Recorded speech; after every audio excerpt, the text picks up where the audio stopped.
Welcome to the Tesla Economist. Please hit the thumbs up and remember to subscribe. You can follow me on Twitter and talk to me on Patreon. Okay, I've been waiting for the official count of the number of cells in the battery pack of the 4680 Austin Model Y. I've been humouring and entertaining options so I can look at it from all different angles, but I don't think there's much point in waiting anymore. It's obviously going to be 828 cells. I was just humouring a lower battery count to cover all bases, so there you go. I'm officially calling the cell count as 828. Now, a lot of people like to speculate on the future direction Tesla is headed, whereas here we try and predict the future. We analyse as much data as we can possibly collect. I analyse it, report it, and then hundreds of people give me credible feedback, rinse and repeat. We don't just simply think of some vision and talk about how wonderful that might be. We assess everything we can and we see what future directions they're pointing.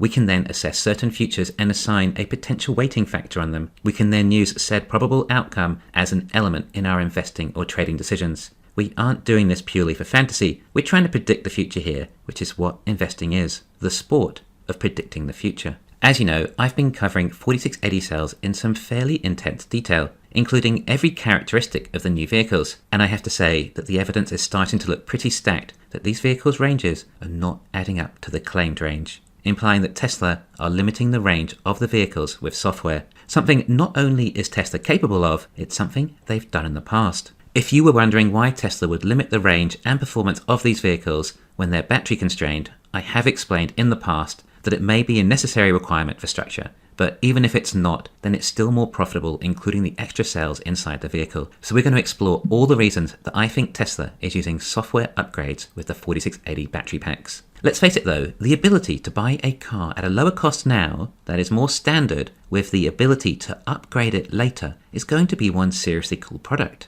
Some people look at it as Tesla trying to upsell the product to you after the fact, but I think in reality, it's a pricing model that is enabling consumers to purchase the product at a lower cost initially. But for example, imagine spending $60,000 on an EV only to discover buyer's remorse due to the insufficient range.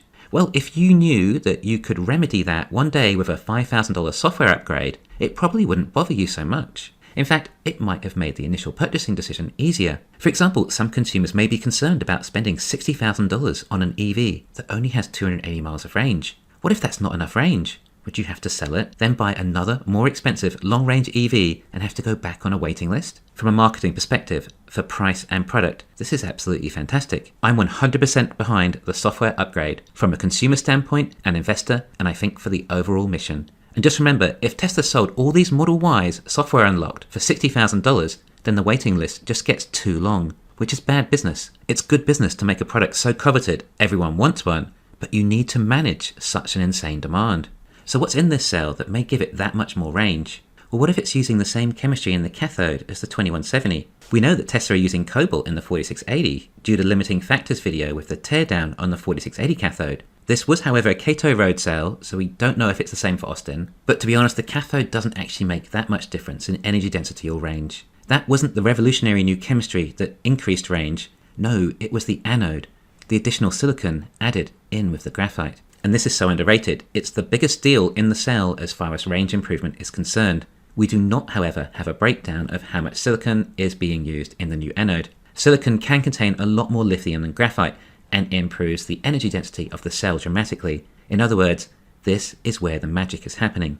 Basically speaking, and I mean that literally, all the progress in energy density is going to be felt at the anode. It is that basic, and we simply don't know what progress Tesla have made so far. But they may have been working on it for about 3 years, so there is a chance they've made some progress. And like I keep saying, this is where there is the most improvement for energy density, so there's a good chance they really were working on it quite hard. This energy density is also imperative for the Cybertruck and semi-truck. What might be a realistic battery capacity of the 4680 battery pack then, if it's software limited? Well, we know the size and quantity of the battery cells in the 2170 long range and the Austin 4680.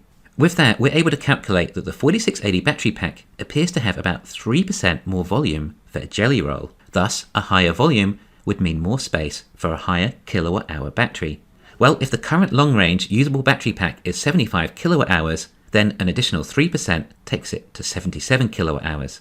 But then we also have the potential improvements in the chemistry. Now, the chemistry was still going to take a few years to perfect, refine and improve, On the other hand, it is also required to reach a certain standard as early as next year for the Cybertruck. Look, I'm just going to estimate that the chemistry may have improved the density by as much as 10% already, implying that the battery pack is now close to 85 kilowatt hours. That does sound quite large, and this was just the usable battery, so the actual gross battery capacity might be in the region of 93 kilowatt hours. Of course, there are also people in the community who think this might be due to the first iteration of the 4680 cell not being very energy dense, but this is pretty bad.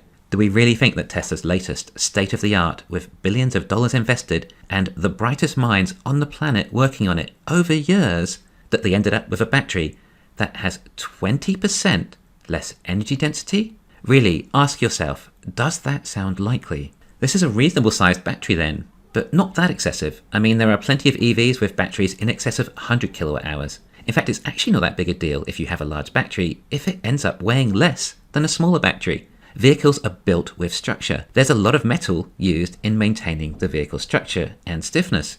Tesla decided to also use said structural metal as the cans for their jelly roll. So remember, Tesla are not adding cells into the car, they are adding jelly roll into the structure. The actual can of each 4680 cell, these were pretty much free as far as weight was concerned, as they were necessary for the structure. All Tesla have done is alter the structure of the vehicle into a honeycomb and then filled the honeycomb with jelly roll. That is what Tesla's cell-to-vehicle integration is all about, and no one else is doing this.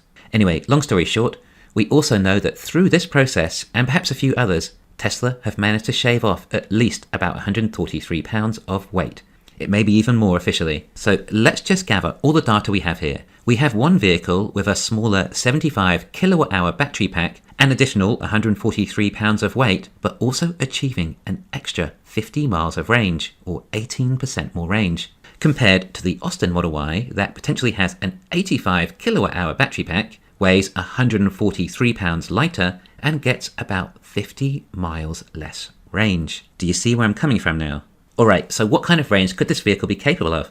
Well, given the fact there is an additional 10 kilowatt hours with an extra negative 143 pounds of weight, then look, the numbers are pointing towards 400 miles of range. Now, I ask you, would you pay an additional $10,000 to get an extra 100 miles of range? And what if you had the entire lifetime of the vehicle on when to decide on this upgrade? I even have a theory that the recent Model Y price rises for the long range, well, they were a big jump. Perhaps that's because by the time we get to that date, well, Tesla would have stopped producing the Model Y long range from Fremont and replaced it with an upgraded version of the Austin Model Y, implying something like this. It costs $60,000 for a standard Model Y. From there, you can upgrade it to a Model Y with similar range to the current long range.